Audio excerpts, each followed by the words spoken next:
Corona काल के दौरान शिरोमणि गुरुद्वारा प्रबंधक कमेटी आमजन की भलाई के लिए लगातार काम कर रही है। कमेटी किस तरह से जनता के लिए काम कर रही है और भविष्य में एसजीपीसी की क्या योजना है, इस पर शिरोमणि गुरुद्वारा प्रबंधक कमेटी अध्यक्ष बीबी जागीर कौर से बातचीत की। खबरें अभी तक के एडिटर नासिर कुरैशी ने देखी। दुनिया में बहुत सारी संस्थाएं हैं जो दुनिया के लोगों के लिए बहुत से काम करती हैं और धार्मिक संस्थाएं भी हैं। उनमें से एक संस्था है श्रोमणी गुरुद्वारा प्रबंधक कमेटी, जिसकी तरफ से बहुत सारे ऐसे काम किए जाते हैं जिससे लोगों को फ़ायदा पहुंचे और लगातार उनकी ये कोशिश रहती है। इस वक्त हमारे साथ श्रोमणी गुरुद्वारा प्रबंधक कमेटी के अध्यक्ष बीबी जागीर कौर जी हैं। उनसे बात करते हैं कि फ़िलहाल किस तरह से उनके काम चल रहे हैं और क्या कुछ आगे भविष्य में करने की पूरी प्लानिंग है। बहुत बहुत स्वागत है आपका खबर मित्र बीबी जी। बीबी जी, जाहिर सी बात है कि एक बड़ा मुश्किल वक्त है इस वक्त पूरी दुनिया पर, हमारे देश भारत पर, पंजाब पर, हम दूसरे स्टेट्स की बात कर रहे हैं। तो श्रोमणी गुरुद्वारा प्रबंधक कमेटी की तरफ से कोविड के इस वक्त में किस तरह से काम किए जा रहे हैं लोगों की भलाई के लिए, लोगों के फ़ायदे के लिए? श्रोमणी गुरुद्वारा प्रबंधक कमेटी के फर्ज जिहड़े है धर्म का प्रचार प्रसार करना, मनुखता की सेवा करना। किते भी किसी नूं दुख आवे, तकलीफ आवे, भावें हाड़ आउण, भावें सोके पैण, कोई बीमारी आ जाए तो उत्थे जाके मनुखता की सेवा विच हाजिर होना। अज तक साडा इतिहास रहा कि केवल स्टेट विच नहीं, किसी बाहरलियां स्टेटां विच भी कोई मुसीबत बन गई है, उत्थे जा के भी भावें सुनामी आ गई, भावें हाड़ आ गए, भावें सोका पै गया, उत्थे जाके भी श्रोमणी गुरुद्वारा प्रबंधक कमेटी ने अपने पूरे फर्ज किए। इस जिहड़ा समा ये बहुत ही नाजुक भी है तो बहुत ही तकलीफां विचों लंघ रहा है। हर इंसान जिहड़ा वो पीड़ा महसूस कर रहा है।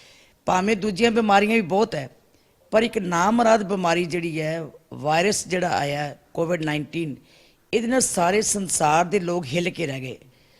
किसी पासे कोई इलाज करने वास्ते बहुत वड्डियां मुश्किलां आउंदियां और मैनूं बड़ा दुख भी है कि साडे लोग जिहड़े है ये विचारे लगातार अपने बिजनेस तो विहले होकर बैठे है, अपनी कमाइयां नहीं कर सकते, अपने कारोबार नहीं कर सकते, घरों बाहर निकलना बड़ा औखा हो गया। सरकारां जिहड़ियां ने वो ये तो नहीं सोचदियां भी इन्हां नूं सहूलत किहड़ी देनी है, दवाई किहड़ी देनी है, किवें इन्हां दे इलाज करने हैं, किवें इन्हां नूं तंदुरुस्त बनाउणा है, किवें इन्हां नूं पैरां ते खड़ा रखना है।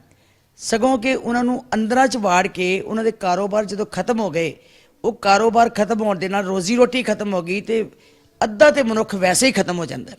सो ओहदी होर भी ज़्यादा पीड़ा बन जाती। श्रोमणी गुरुद्वारा प्रबंधक कमेटी लगातार जिथे असी संसार दे विच हर थां दे उत्ते सिखां ने सेवा की है, भावें लंगरां दी सेवा सी, भावें वस्त्रां दी सेवा सी, भावें दवाइयां दी सेवा सी। SGPC जिहड़ी साडी है इन्हें लगातार ज्यों तो लैके पूरा साल हो गया, असी पंजाब नहीं, हरियाणा नहीं, हिमाचल नहीं, दिल्ली, जिथे जिथे भी साडी लोड़ पई है असी उत्थे जाके हर पासियों हाजिर होकर सेवा की है। साडे कोल जिथे हस्पताल भी ने, उन्हां हस्पतालों के विच असी पहलां भी लगातार वैक्सीन भी दे रहे हैं, मैडिसिन भी दे रहे हैं, इलाज भी कर रहे हैं। पूरा साल हो गया।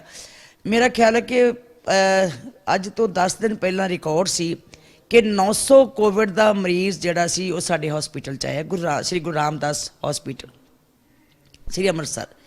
कल्ले उत्थे दी मैं गल कर लगी है, मीरी पीरी हस्पताल वखरा है, दूजे वखरे है। उत्थे 900 दे विचों तुसीं ये देखो कि वो 70 मरीज़ जिहड़े कि बिल्कुल डैथ बैड ते आए होणगे, कोविड नाल पीड़ित, कैंसर नाल पीड़ित, जां कोई डायबिटीज़ का मरीज़, जां इहो जिहियां मरीज़ां नाल पीड़ित जिहड़े सी उही भावें दुनिया तो गए होण, वरना उन्हां सारिਆਂ ਦੇ ਵਿੱਚੋਂ ਅਸੀਂ तंदुरुस्त करके भेजे। और आ जिहड़ा समा 2-3 महीने का होया, 2 महीने का, ये जो एक जीरो डैथ रेट है साडा। बड़े सोहणे काम ने चल रहे, वेंटीलेटर वधिया काम कर रहे, मरीज़ां नूं वधिया अटेंड किया जा रहा। सब तो वड्डी गल जिहड़ी ये है कि जिहड़ा मरीज़ आउंदा ना, साडे डॉक्टर, साडे नर्सिस 4-4 घंटे दी उन्होंने शिफ्ट लाई है, वो अंदर लोगों के कोल रहिंदे है, मरीज़ां दे कोल रहिंदे। नहीं तो आम हस्पतालों दे विच बाहरों अटेंड करते हैं, असी अंदरों अटेंड करते कोल हो गए। ये बहुत अच्छा एक आपने सिस्टम बताया, लेकिन इस वक्त एक और आपके सामने भी चीज़ें आ रही होंगी। देश के बहुत सारे बड़े बड़े शहरों में अस्पतालों में ऑक्सीजन की कमी है। उस चीज़ को आप किस तरह से देखती हैं? आपको कहाँ पर लगता है कि क्या कमी है? आप आध्यात्मिक गुरु हैं, लोगों को बहुत सारी ऐसी चीज़ें हैं तो लोग वैसे ही परेशान है, इलाज नहीं मिल रहा है। कोरोना तो बीमारी है लेकिन इलाज भी नहीं मिल पा रहा, इसको आप किस तरह से देखते हैं? देखो, पंजाब दे विच बदतरासदी ये है कि साल हो गया ਇਹਨਾਂ ਨੂੰ ਇਸ ਗੱਲ ਦਾ ਧਿਆਨ ਰੱਖਣਾ ਚਾਹੀਦਾ ਸੀਗਾ ਕਿ ਪਹਿਲਾਂ ਉਹ ਪ੍ਰਬੰਧ ਕਰੋ ਜਿਹੜੀ ਲੋਕਾਂ ਦੀ ਲੋੜ ਹੈ। ਸਾਨੂੰ ਪਤਾ ਸੀ ਆਕਸੀਜਨ ਦੀ ਲੋੜ ਹੈ, ਕਿਉਂ ਡੈਫੀਸ਼ੀਐਂਸੀ ਆ ਰਹੀ ਹੈ। ਸਾਨੂੰ ਪਤਾ ਸੀ ਵੈਕਸੀਨ ਦੀ ਲੋੜ ਹੈ, ਕਿਉਂ ਦੇਸ਼ ਨੇ ਬਾਹਰ ਭੇਜੀ ਹੈ।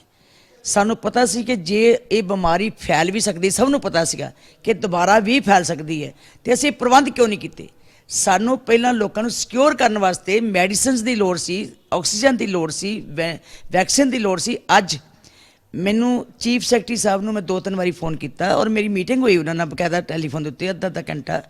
ਉਹਨਾਂ ਨੂੰ ਮੈਂ ਕਿਹਾ ਕਿ ਚੀਫ ਸੈਕਟਰੀ ਸਾਹਿਬ ਵਿਨੀ ਮਹਾਜਨ ਜੀ, ਸਭ ਤੋਂ ਵੱਡੀ ਪ੍ਰੋਬਲਮ ਸਾਡੀ ਹੈ ਆਕਸੀਜਨ ਦੀ। 3 ਮਿੰਟ ਦੇ ਵਿੱਚ ਇੱਕ ਵੱਡਾ ਆਕਸੀਜਨ ਦਾ ਸਿਲੰਡਰ ਜਿਹੜਾ ਖਤਮ ਹੋ ਜਾਂਦਾ ਹੈ। ਦੇਖੋ, ਜੇ ਆਕਸੀਜਨ ਨਹੀਂ ਹੋਏਗੀ ਤੇ ਮਰੀਜ਼ ਨਹੀਂ ਬਚੇਗਾ। ਜੇ ਆਕਸੀਜਨ ਹੋਏਗੀ ਤੇ ਜੇ ਅੱਜ ਸਾਡਾ 0 ਡੈਥ ਰੇਟ ਹੈ, ਸਾਨੂੰ ਆਸ ਹੈ ਕਿ ਜੇ ਸਾਡੇ ਕੋਲ ਇਹ ਸਾਰੀਆਂ ਚੀਜ਼ਾਂ ਮੁਹੱਈਆ ਹੋਣਗੀਆਂ ਤੇ ਕਦੀ ਮਰੀਜ਼ ਜਿਹੜਾ ਨਹੀਂ ਮਰ ਸਕਦਾ, ਜੇ ਅਸੀਂ ਉਹਦਾ ਧਿਆਨ ਦੇ ਦਈਏ, ਡਾਈਟ ਅੱਛੀ ਦੇ ਰਹੇ ਹਾਂ। ਦੂਜੀ ਗੱਲ, ਵੈਕਸੀਨ, ਠੀਕ ਹੈ ਕਿ ਵੈਕਸੀਨ ਦੀ ਉਸ ਵੇਲੇ ਲੋੜ ਨਹੀਂ, ਲੇਕਿਨ ਪਹਿਲਾਂ ਵੈਕਸੀਨ ਤਾਂ ਦਿੱਤੀ ਜਾ ਰਹੀ ਹੈ ਕਿ ਇਹ ਬਿਮਾਰੀ ਬਹੁਤੀ ਇਫੈਕਟ ਨਾ ਕਰੇ।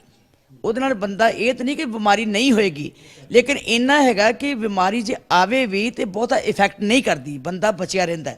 ਸੋ ਇਹ 2 ਚੀਜ਼ਾਂ ਦੀ ਵੱਡੀ ਪ੍ਰੋਬਲਮ ਆ ਰਹੀ ਹੈ। ਔਰ ਮੈਂ ਉਹਨੂੰ ਕਿਹਾ ਕਿ ਬੈੱਡ ਅਸੀਂ ਦੇ ਰਹੇ ਹਾਂ, ਵੈਂਟੀਲੇਟਰ ਅਸੀਂ ਦੇ ਰਹੇ ਹਾਂ, ਡਾਕਟਰਸ ਅਸੀਂ ਮੁਹੱਈਆ ਕਰਾ ਰਹੇ ਹਾਂ, ਹਰ ਫੈਸਿਲਿਟੀ ਅਸੀਂ ਦੇ ਰਹੇ ਹਾਂ, ਲੇਕਿਨ ਸਾਨੂੰ ਤੁਸੀਂ ਇੱਕ ਆਕਸੀਜਨ, ਇੱਕ ਵੈਕਸੀਨ ਜਿਹੜੀ ਹੈ ਉਹ ਦੇ ਦਿਓ। ਔਰ ਅਸੀਂ ਹਜ਼ਾਰ ਜਿਹੜਾ ਡਿੱਬਾ ਹੁੰਦਾ ਉਹਦਾ ਵੈਕਸੀਨ ਦਾ, ਉਹਦੀ ਅਸੀਂ ਪਹਿਲਾਂ ਅਗਾਊਂ ਜਿਹੜੀ ਹੈ ਕੀਤੀ ਹੋਈ ਹੈ ਪੇਮੈਂਟ, ਕਿ ਤੁਸੀਂ ਸਾਨੂੰ ਦੇਈ ਜਾਓ।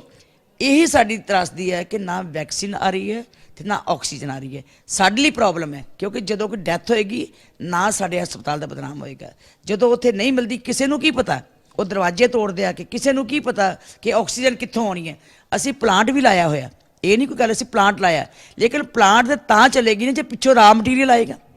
ਜਦੋਂ ਰਾ ਮਟੀਰੀਅਲ ਹੀ ਨਹੀਂ ਆ ਰਿਹਾ, ਜਦੋਂ ਲਿਕੁਇਡ ਆਕਸੀਜਨ ਨਹੀਂ ਆ ਰਹੀ, ਤੇ ਉਹ ਪਲਾਂਟ ਕਿੱਥੋਂ ਚੱਲੇਗਾ। ਸੋ ਇਸ ਕਰਕੇ ਜਾਂ ਤੇ ਸਾਨੂੰ ਰਾ ਮਟੀਰੀਅਲ ਹੀ ਉੱਥੇ ਭੇਜ ਦੇਣ, ਸਾਡਾ ਪਲਾਂਟ ਚੱਲ ਜੇ, ਤੇ ਜਾਂ ਇੰਨਾ ਕੋਈ ਬਸ ਕਰੋ। ਮੈਂ ਉਹਨੂੰ ਕਿਹਾ ਕਿ ਬਾਕੀ ਕੁਝ ਨਹੀਂ ਚਾਹੀਦਾ। ਅਸੀਂ ਮਰੀਜ਼ ਜਿੰਨੇ, ਮੈਂ ਪੂਰਾ ਇੱਕ ਹਸਪੀਟਲ ਸਾਡੀ ਜਿਹੜਾ ਗੁਰੂ ਰਾਮਦਾਸ ਜੀ ਦਾ ਬਾਬਾ ਦੀਪ ਸਿੰਘ ਸ਼ਹੀਦ ਵਾਲਾ ਜਿਹੜਾ ਸ਼ਹਿਰ ਵਿੱਚ ਹਸਪੀਟਲ ਹੈ, ਅਸੀਂ ਪੂਰਾ ਡੈਡੀਕੇਟ ਕਰ ਦਿੱਤਾ। ਉਹ 'ਚੋਂ ਸਾਰੇ ਮਰੀਜ਼ ਅਸੀਂ ਵੱਲੇ ਲੈ ਗਏ ਹਾਂ ਵੀ 200 ਬੈੱਡ 250 ਬੈੱਡ ਜਿੰਨਾ ਵੀ ਹੋਏਗਾ ਅਸੀਂ ਤੁਹਾਡਾ ਅਕੋਮੋਡੇਟ ਕਰਾਂਗੇ। ਔਰ ਚੀਫ ਸੈਕਟਰੀ ਸਾਹਿਬ ਨੂੰ ਇਸ ਗੱਲ ਦਾ ਪਤਾ, ਡੀ ਸਾਹਿਬ ਨੂੰ ਕਿਹਾ, CMO ਸਾਹਿਬ, ਸਾਰਿਆਂ ਨੂੰ ਅਸੀਂ ਕਿਹਾ ਹੋਇਆ ਕਿ ਜਿੰਨੇ ਪੇਸ਼ੈਂਟ ਹੋਣਗੇ ਅਸੀਂ ਸਾਂਭਾਂਗੇ, ਲੇਕਿਨ 2 चीज़ां ਸਾਨੂੰ सप्लाई कर दो, बाकी ਅਸੀਂ ਤੁਹਾਨੂੰ ਬਹੁਤ ਤੰਗ ਨਹੀਂ ਕਰਦੇ। बाकी में इस बात में कुछ शक नहीं है कि इस वक्त यही दिक्कत है कि ऑक्सीजन की अगर पूर्ति हो जाए तो हॉस्पिटल्स काम करने के लिए तैयार हैं। मैं जी एक दो सवाल और करूंगा। पाकिस्तान श्रद्धालु गए थे तो काफ़ी लोग पॉजिटिव आए, उन लोगों की अभी तबीयत कैसी है? और फिर एक और प्लान आपका है कि अब जून में भी कुछ लोगों को वीज़ा वगैरह देना है, तो जो माहौल है इस हिसाब से कुछ बदलाव हो सकता है इसमें? देखो, गल ये है कि जो साडे चलते आ रहे समागम है उन्हां 'च श्रद्धालुओं ने जाना ही हुंदा है। वो वापस आए है, 9 दिन उत्थे लगे, उन्हें 10 दिन वापस आए है। जो उन्होंने इत्थे रैपिड टेस्ट किया, वो कुछ श्रद्धालु 90 के उन्होंने पॉजिटिव पाए है, और उन्होंने महसूस किया कि सानूं तकलीफ कोई नहीं है, तुसीं गलत कह रहे हो, पता नहीं क्यों कह रहे हो, शायद बदनाम करने वास्ते कह रहे हैं जे की हो गया। पर फिर भी मैं उन्होंने अपील की सी भी नहीं, ਜਿਹੜਾ ਕੋਈ ਪੋਜ਼ਿਟਿਵ ਆਂਦਾ ਉਹ ਆਪਣੇ ਘਰ ਜਾ ਕੇ ਕੁਆਰੰਟਾਈਨ ਕਰ ਲਓ, ਤਾਂ ਜੋ ਤੁਹਾਡੇ ਪਰਿਵਾਰ ਵਿੱਚ ਕੋਈ ਨੁਕਸਾਨ ਨਾ ਹੋਵੇ। ਅਸੀਂ ਗੁੱਸਾ ਨਹੀਂ ਕਰਨਾ, ਡਾਕਟਰਸ ਨੂੰ ਤੁਸੀਂ ਨਾ ਮੰਦਾ ਚੰਗਾ ਬੋਲੋ, ਕੀ ਲੋੜ ਹੈ। ਤੇ ਜਿਹੜੇ ਸਾਡੇ ਸਮਾਗਮ ਹੈ ਉਹ ਤੇ ਚੱਲਣੇ ਹੀ ਹੈ ਜੀ। ਇਹ ਸਰਕਾਰ ਦੀ ਵਿਸ਼ ਹੁੰਦੀ ਹੈ, ਉਹ ਰੋਕੇ ਜਾਂ ਸਾਨੂੰ ਜਾਣ ਦੇਵੇ, ਪਰ ਅਸੀਂ ਪ੍ਰੋਗਰਾਮਾਂ 'ਚੋਂ ਕਦੀ ਕੁਤਾਹੀ ਨਹੀਂ ਕਰ ਸਕਦੇ, ਕਿਉਂਕਿ ਸਾਨੂੰ ਤੇ ਭੇਜਣੇ ਹੀ ਪੈਣਗੇ ਜਥੇ, ਕਿਉਂਕਿ ਜਥੇ ਚਾਹੁੰਦੇ ਹੈ, ਸ਼ਰਧਾ ਨਾਲ ਜਾਂਦੇ ਹੈ। ਇਸ ਕਰਕੇ ਮੈਨੂੰ ਲੱਗਦਾ ਕਿ परमात्मा करे कि छेती सुख दे समय आउण ते असीं सारे अपने समागम कर सकी। श्रोमणी अकाल गुरुद्वारा प्रबंधक कमेटी पूरी दुनिया में काम कर रही है, एक ऐसे वक्त में आपका संदेश क्या है पूरी दुनिया के लोगों के लिए, भारत के, पंजाब के लोगों के लिए? देखो, देश के सारे लोग भावें देश विच होवे भावें प्रदेशों विच होण, मेरा ख्याल है कि ये बीमारी ने सारी संसार के लोगों को हिलाउण के रख दिता, और बहुत सारी सरकारां ने जिन्होंने अपने काबू पा लिया। पर मैं अपने देश की सरकारां नूं, अपनी स्टेटां दी सरकारां नूं बेनती करांगी कि जिहड़ी मुढ़ली लोड़ है पहला उहनूं वेखो, लोग भुख ना मरन, लोगों नूं भुख मरी ना पै जाए, लोगों के रोज़गार ना बंद होण, लोग रोज़गार करन। हाँ ठीक है, सुचेत करो, डिस्टेंस बना के रखो, अपने कारों च बहुती भीड़ ना पाओ, बहुती रश विच ना जाओ, अपने जो जिहड़ियां तुहाडीआं हैल्थ ਡਿਪਾਰਟਮੈਂਟ ਵੱਲੋਂ ਨਸੀਹਤਾਂ ਹਨ ਉਹ ਜ਼ਰੂਰ ਦਿਓ, ਪਰ ਕੱਲਾ ਇਹ ਹੀ ਜ਼ੋਰ ਦੇਈ ਜਾਣਾ ਕਿ ਮਾਸਕ ਪਾ ਕੇ ਰੱਖੋ, ਕੰਮ ਨਾ ਕਰੋ, ਅੰਦਰ ਵੜ ਜਾਓ, ਅੰਦਰ ਵੜ ਜਾਓ। ਹੁਣ ਅੰਦਰ ਵੜਿਆਂ ਨੂੰ ਖਵਾਏਗਾ ਕੌਣ? ਅੱਧੇ ਲੋਕਾਂ ਦੀ ਇਮਿਊਨਿਟੀ ਤੇ ਉੱਥੇ ਹੀ ਖਤਮ ਹੋ ਜਾਂਦੀ ਹੈ ਜੀ। ਜਦੋਂ ਘਰ 'ਚ ਗਰੀਬੀ ਆ ਗਈ, ਜਦੋਂ ਉਹਦਾ ਟੈਨਸ਼ਨ ਬਣ ਗਈ, ਜਦੋਂ ਸਾਰੇ ਉਹਦੇ ਸੋਰਸਸ ਮੁੱਕ ਗਏ, ਉਹ ਅੱਧੇ ਪਰਿਵਾਰ ਤੇ ਇਸੇ ਤਰ੍ਹਾਂ ਬਿਮਾਰ ਹੋਈ ਜਾਂਦੇ। ਇਸ ਕਰਕੇ ਮੇਰਾ ਖਿਆਲ ਹੈ ਕਿ ਪਹਿਲਾਂ ਇਹ ਮੁੱਢਲੀਆਂ ਲੋੜਾਂ ਜਿਹੜੀਆਂ ਹੈਲਥ ਦੇ ਪੱਖ ਤੋਂ ਮਜ਼ਬੂਤ ਕਰਨਾ, ਉਹਨਾਂ ਨੂੰ ਚਿੰਤਾ ਮੁੱਕ ਜਾਏ ਵੀ ਅਸੀਂ ਕੰਮ ਕਰਾਂਗੇ, ਜੇ ਬਿਮਾਰ ਹੋਵਾਂਗੇ ਸਾਡੇ ਕੋਲ ਇਲਾਜ ਹੈ। ਇਲਾਜ ਕਿਹੜੀ ਚੀਜ਼ ਹੈ, ਕਿਹੜੀ ਬਿਮਾਰੀ ਹੈ ਜਿਹੜਾ ਦੁਨੀਆ ਦੇ ਇਲਾਜ ਨਹੀਂ ਲੱਭ ਸਕਦਾ? ਜੇ ਤੁਹਾਨੂੰ ਪਤਾ ਕਿ ਇਹ ਚੀਜ਼ ਨਾਲ ਠੀਕ ਹੋ ਸਕਦਾ, ਸੋ ਮੈਂ ਸਰਕਾਰਾਂ ਨੂੰ ਬੇਨਤੀ ਕਰਾਂਗੀ ਤੇ ਸਾਰੇ ਆਪਣੇ ਭਰਾਵਾਂ ਨੂੰ, ਦੇਸ਼ ਵਾਸੀਆਂ ਨੂੰ ਵੀ ਬੇਨਤੀ ਕਰਾਂਗੀ ਕਿ ਕਮ ਸੇ ਕਮ ਅਸੀਂ ਵੀ ਸਾਰੇ ਹੈਲਥ ਡਿਪਾਰਟਮੈਂਟ ਵੱਲੋਂ ਜਿੰਨੀਆਂ ਵੀ ਸਾਨੂੰ ਹਦਾਇਤਾਂ ਦਿੱਤੀਆਂ ਜਾਂਦੀਆਂ ਅਸੀਂ ਉਹਦੀ ਪਾਲਣਾ ਵੀ ਕਰੀਏ, ਆਪਣੇ ਕਾਰੋਬਾਰ ਵੀ ਕਰੀਏ, डिस्टेंस भी बना के रखिए, अपनी हेल्थ केयर का ध्यान भी रखिए। बहुत बहुत शुक्रिया, बहुत बहुत धन्यवाद।